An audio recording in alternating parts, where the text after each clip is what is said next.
Customer ஒருத்தர் சத்தம் அதிகமாக வருதுன்னு சொல்லிட்டு இந்த மிஷின் எடுத்து வந்து கொடுத்துருக்காரு. இந்த சத்தம் வந்து எவ்வளோ வருதுன்றத பாருங்கள். இந்த மிஷின் வாங்கினதுலேருந்து சத்தம் அதிகமாக வருதுன்னு சொல்லிட்டு கம்ப்ளைண்ட் பண்ணி என்கிட்ட எடுத்துகிட்டு வந்தார். அந்த மிஷினை வந்து பிரித்து பார்த்துட்டு தான் அவங்களுக்கு என்ன ப்ராப்ளம்ன்றத சொல்ல முடியும் சொல்லி எல்லாத்தையும் கைட்ட ஆரம்பிச்சிட்டேன். மிஷினில் சத்தம் வர்றதுக்கு அதிகம் காரணம் வந்து பார்த்திங்கன்னா ஷட்டில் ரேஸில் நூல் மாட்டுறது. அடுத்தது வந்து பார்த்திங்கன்னா ஃபீட்பேக் பாரு வந்து அந்த ராடு வந்து லூஸாக இருக்கிறது, அப்புறம் பங்காரு லூஸாக இருக்கிறது, அப்புறம் கனெக்டிங் ராட் லூஸாக இருக்கிறது. இந்த மாதிரி லூஸ்லாம் இருந்துச்சுன்னா கண்டிப்பாக சவுண்டுன்றது வந்து நாய்ஸ்ன்றது கண்டிப்பாக வரும். அதனால் வந்து நம்ம எல்லாத்தையும் கைட்டிட்டு செக் பண்ணும்போது எல்லாமே வந்து லூஸாக தான் இருக்குது.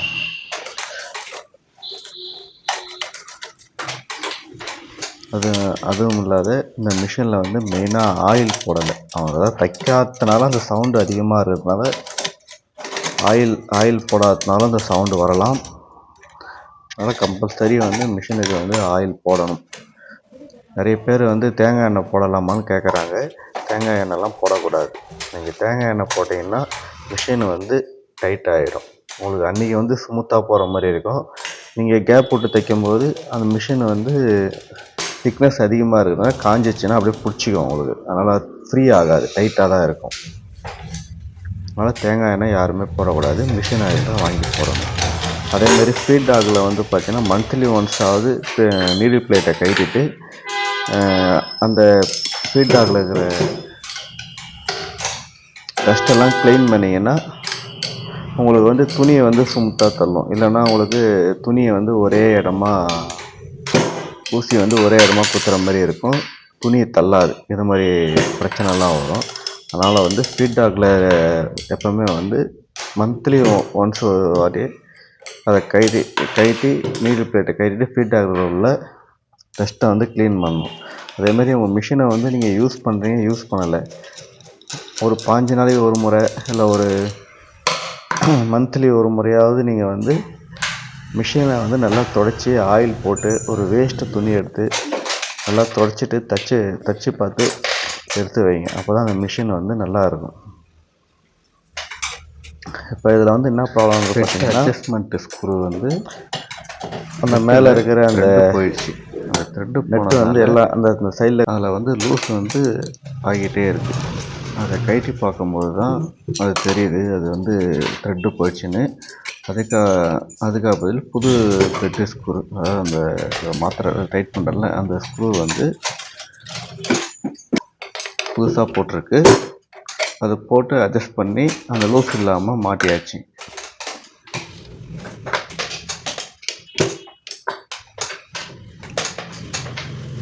எல்லா ஸ்க்ரூவும் டைட் வச்சு சுற்றி பார்த்தோன்னே சவுண்டு ஓரளவுக்கு குறைஞ்சிருக்கு.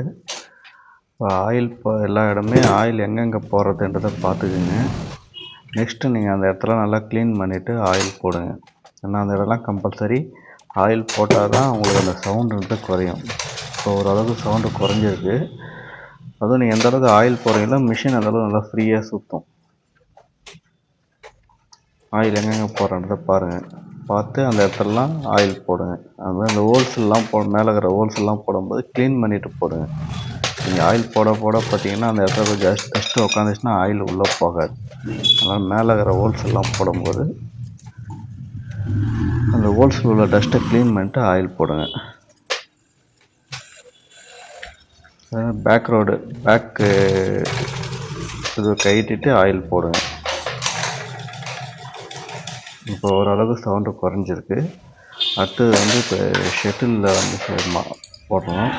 ஷட்டில் எப்படி போடுறத பார்த்துக்குங்க. இதை பற்றி எப்படி போடணுன்றது தெளிவாக நான் ஒரு வீடியோ அப்புறம் போடுறேன். அந்த ஷட்டில் போடும்போது நீடில் வந்து நல்லா மேலே தூக்கிட்டு ஷட்டில் போடுங்க. நீங்கள் அப்படியே போட்டிங்கன்னா போட முடியாது. நீடில் ராடை நல்லா மேலே தூக்கி விட்டுட்டு அப்புறம் போடுங்க.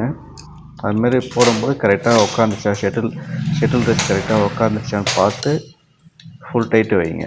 ஒரு சிலர்லாம் சும்மா லைட்டாக டைட் வச்சிடுறாங்க, அப்புறம் பார்த்தா திரும்ப சவுண்டு வருது, இல்லை ஷெட்டில் பாபின் கேஸ் போட்டால் கைட்டின்னு வருதுன்ற ப்ராப்ளம் சொல்கிறாங்க. அது கரெக்டாக வச்சு டைட் பண்ணுங்க.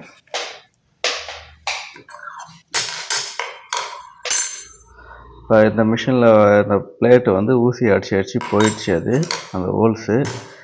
அதனால் வந்து நம்மள வேறு பிளேட் தான் போட வரும்.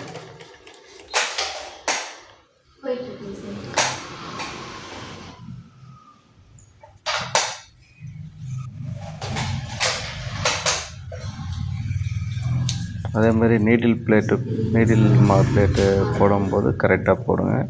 அது மாதிரி நீடில் மாற்றும் போது பார்த்தீங்கன்னா ஒன் சைடு வந்து பார்த்தீங்கன்னா பட்டையாக இருக்கும். அந்த பட்டை எப்போவுமே வந்து பார்த்தீங்கன்னா ரைட் சைடு வர மாதிரி அதை போடுறோம் பாருங்கள், அதை மாதிரி உள்பக்கம் பட்டை வந்து உள்பக்கம் வச்சு டைட் பண்ணணும். அதுமாதிரி ஊசி நல்லா மேலே இடிக்கிற மாரி போடணும். அங்கே ஒரு ஸ்க்ரூ இருக்கும், நீடிலுக்கு மேலே வந்து ஒரு ஸ்க்ரூ, அந்த ஸ்க்ரூவில் வந்து இடிக்கிற மாரி வச்சு போடணும். அப்போ தான் வந்து கரெக்டாக இருக்கும்.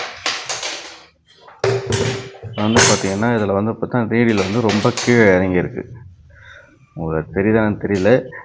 நெக்ஸ்ட் டைம் வந்து அதெல்லாம் கரெக்டாக போடுறேன். இது நமக்கு கொஞ்சம் இப்போதான் ஸ்டார்டிங் டைம்ன்றதுனால கொஞ்சம் போட முடியல அதெல்லாம் எடுத்து.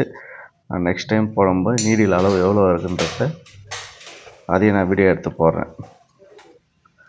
இப்போ நீடில் வந்து பார்த்தா ரொம்ப கீழே இறங்கிறதுனால அதை லைட்டாக மேலே தூக்கி டைட் பண்ணிக்கிறேன்.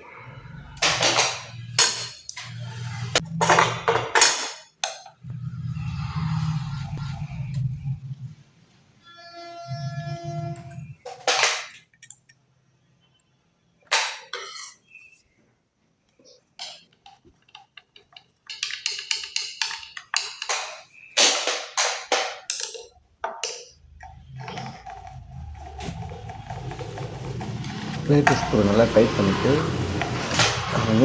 நீடில் வந்து பிளேட்டு ஸ்க்ரூவில் சென்டராக வர்றதை பார்க்கணும். அதை பார்த்து டைட் பண்ணணும். இப்போ லைட்டாக வந்து உங்களுக்கு ஓரமாக வருது இல்லை கிராஸாக வருதுன்னா லைட்டாக நீங்கள் வந்து அந்த பிளேட்டை வந்து தட்டினா போதும். ஆயில் வந்து அந்த ஹோல்ஸில் ஃபஸ்ட்டு விடலை, அதனால் இப்போ பார்த்து ஆயில் விட்டேன். இப்போ ஆயில் விட்டாலே சவுண்டு ஓரளவுக்கு நல்லா குறைஞ்சிருக்கு.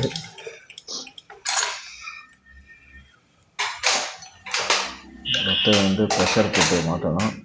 அந்த கிராஸில் வந்து சொன்னல, அதுக்காக தான் அந்த பிளேட்டை இப்போ தட்ட லைட்டாக சென்டராக வந்திருக்கு.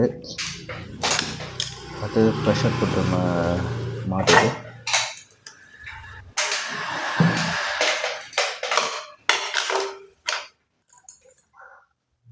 ஸ்லைடு பிளேட்டில் கீழே வர 2 பிளேட்டு பற்றி லைட்டாக கீழே அழுத்தி வச்சு தள்ளினீங்கன்னா ஃப்ரீயாக போகும். ஒரு சிலர்லாம் போகிறதுக்கு ரொம்ப கஷ்டமாக இருக்கும். நீங்கள் இதுமாதிரி சைடில் வச்சு கீழே அழுத்தினீங்கன்னா உள்ளே ஃப்ரீயாக போயிடும். அடுத்தது ஃபேஸ் பிளேட்டை மாற்றிட்டு தச்சு பார்க்க வேண்டியது தான். அதுக்கு முன்னாடி ஃபேஸ் பிளேட்டை மாட்டுறதுக்கு முன்னாடி டென்ஷன் செட்டில் வந்து 2 பிளேட்டுக்கு நடுவில் நூல் இருக்கிறத செக் பண்ணணும். இதுமாதிரி நீங்கள் ஃபுல்லாத்தையும் கட்டிட்டு அந்த பிளேட்டை வந்து நல்லா தொடச்சிட்டு அந்த 2 பிளேட்டுமே ஆப்போசிட்டில் போடணும். ஒரு பிளேட்டையும் இப்போ இந்த சைடு அந்த போனால் அந்த சைடுக்கு ஆப்போசிட்டில் இந்த பிளேட்டை போடணும். போட்டுட்டு நெக்ஸ்ட்டு இந்த ஸ்ப்ரிங்கு போட்டுட்டு அந்த டென்ஷன் நெட்டை வந்து டைட் பண்ணிக்க வேண்டியது தான். இப்போ டென்ஷன் செட்டை கட்டும் போது பொறுமையாக கட்டணும். எப்படி கட்டுறீங்களோ அதேமாதிரி திரும்ப மாட்டணும். ஒரு சிலர்லாம் வந்து அந்த டிஸ்க்குக்கு நடுவில் வந்து இன்னொரு பிளேட்டை போட்டு டைட் பண்ணிடுறாங்க. அதனால் வந்து சரியாக தைக்கலைன்ற ப்ராப்ளம் சொல்லுவாங்க. எப்படி கட்டுறீங்களோ அதே மாதிரியே திரும்ப மாட்டுங்க.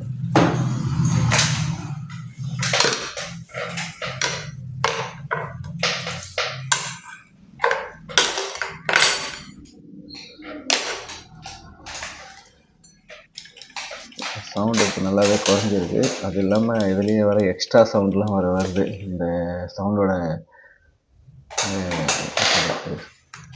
இந்த பலகையோட சவுண்டெல்லாம் சேர்த்து வருது. மிஷினோட சவுண்டு கம்மியாக தான் வருது.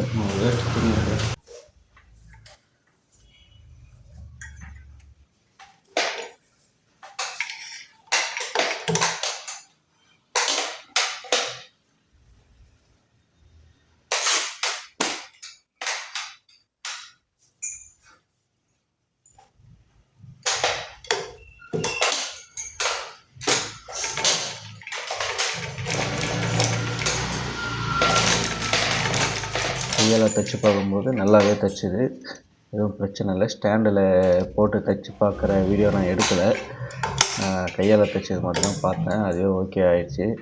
நான் ஸ்டாண்ட்லேயும் போட்டு அதுக்கப்புறம் நான் தைச்சி பார்த்தேன், சூப்பராக தைச்சிது, எந்த பிரச்சனையும் இல்லை. சவுண்டும் நல்லா ஸ்மூத்தாகவே போச்சு, சவுண்டு எதுவும் வரல. புது மிஷின் என்ன இது வருதோ அந்த சவுண்டு மட்டும் தான் இருந்தது.